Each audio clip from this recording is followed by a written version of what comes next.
নেদারল্যান্ডের একজন এমপি, তিনি এই আয়াত পড়েছে, কোরআনের আয়াত পড়েছেন যে আল্লাহ তাআলা তো পরকালে কোনো ধর্ম গ্রহণ করবে না। অহুয়া ফিল আখিরাতি মিনাল খাসিরিন, আখিরাত পরকালে, আখিরাত মানে কি? পরকালে তো ক্ষতিগ্রস্ত হয়ে যাব। কয় কি কোন ধর্ম দেন? আমি তো খ্রিস্টান। নেদারল্যান্ডস একজন এমপি, তিনি চিন্তা করলেন, হ্যাঁ খাইছে তো, আমি তাইলে এই খ্রিস্টান ধর্মে থাইকে লাভ কি? আমি তো ক্ষতিগ্রস্ত, কারণ কোরআনে তো কোনো ভুল পায় নাই। একটা বিশ্ববিদ্যালয়ের শিক্ষক ছিল সে, পরে পার্লামেন্ট মেম্বার হয়েছে, এমপি হয়েছে। আমাদের দেশের এমপি মন্ত্রী কত কিছু হয়, কিন্তু জ্ঞান হয় না। মুসলমান হওয়ার পরেও জ্ঞান হয় না, হবে কি মরার পরে? হাজার হাজার লক্ষ লক্ষ অমুসলিম কাফের মুসলমান হয়ে আল্লাহর জান্নাতি হয়ে যাচ্ছে।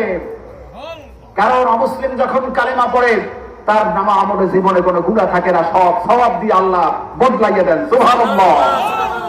কালেমা পড়ছে তো জীবনের সব শিরক মাফ, যত শিরক করছে সব সওয়াবে পরিণত করে দিবে আল্লাহ। সুবহানাল্লাহ।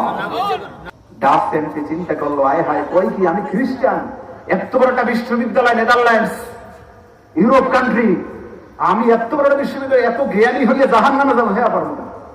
হুজুরের সাথে গবেষণা, হুজুর কয় কি এই আয়াত দ্বারা কি বুঝানো দরকার? আমি বুঝতে আলাইছি যে বোঝে যে জ্ঞানী তারে বুঝার লাগে না। ডাস এমপি খ্রিস্টান বলছে না, আয়া সম্ভব না। একজন বড় আলেমের সাথে বসছে ওই দেশে, বলছে হ্যাঁ তাই তো, কোরআন তো সত্য কথা বলেছে, আল্লাহ যে সত্যবাদী আর কেউ নাই, সবাই মিথ্যা বানাই ছাড়াই বলে কোরআনের সত্য কথা বলেছেন কে? আল্লাহ।